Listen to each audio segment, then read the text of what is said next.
All right, let's jump right in. Today, we're cracking open a certification that is absolutely blowing up right now, the AWS Certified AI Practitioner. That's exam code AIF-C01.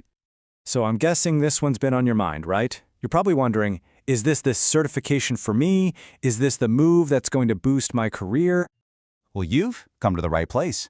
Because over the next few minutes, we are going to give you the full blueprint. We're talking what the exam is, who it's really for, and the inside scoop on what it takes to pass. Let's do this.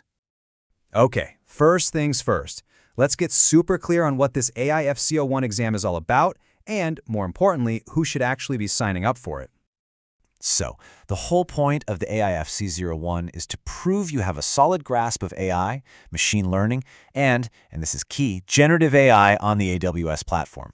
But check out that phrase, independent of a specific job role. That's a huge clue. This isn't just a test for hardcore coders. It's for anyone who needs to talk about, understand, and use AI in their job. We're talking about the practitioners. And this right here really spells it out. Look at who this exam is for.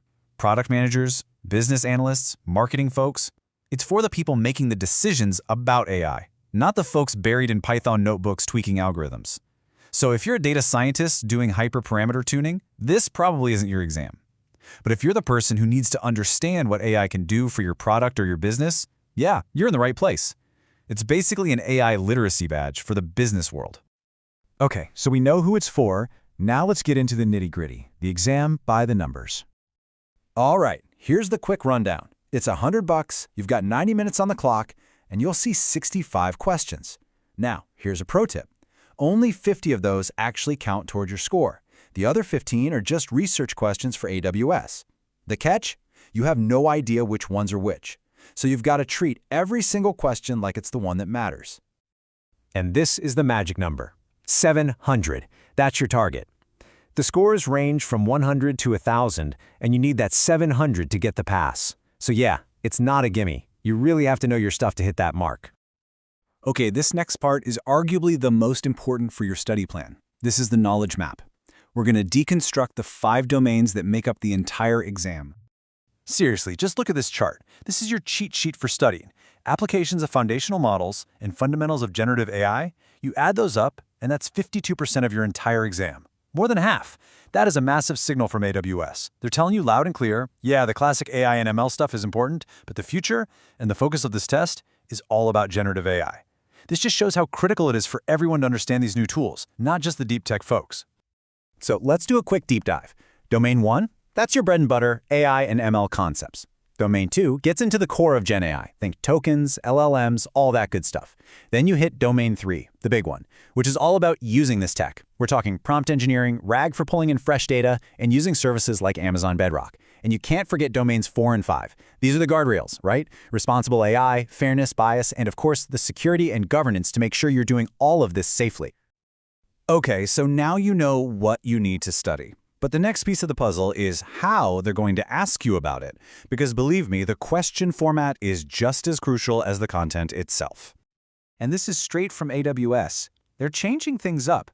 They're trying to move beyond just asking you to spit back facts. They want to know if you understand the process, the procedure.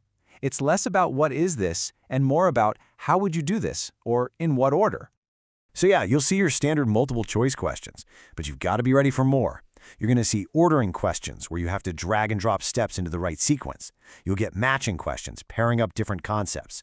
And then there are the case studies where you read a whole scenario and then answer a bunch of questions based on it. Again, this isn't about rote memorization. They're really testing if you can put these ideas into practice. Whew. Okay, that was a lot. So let's boil it all down. What are the absolute must-remember points from all of this? If you forget everything else, remember these 4 things. Number 1, this exam is for the doers and the decision makers, not the deep dive coders. Number 2, Gen AI is king. It's over half the exam, so focus your energy there. Number 3, know your stats.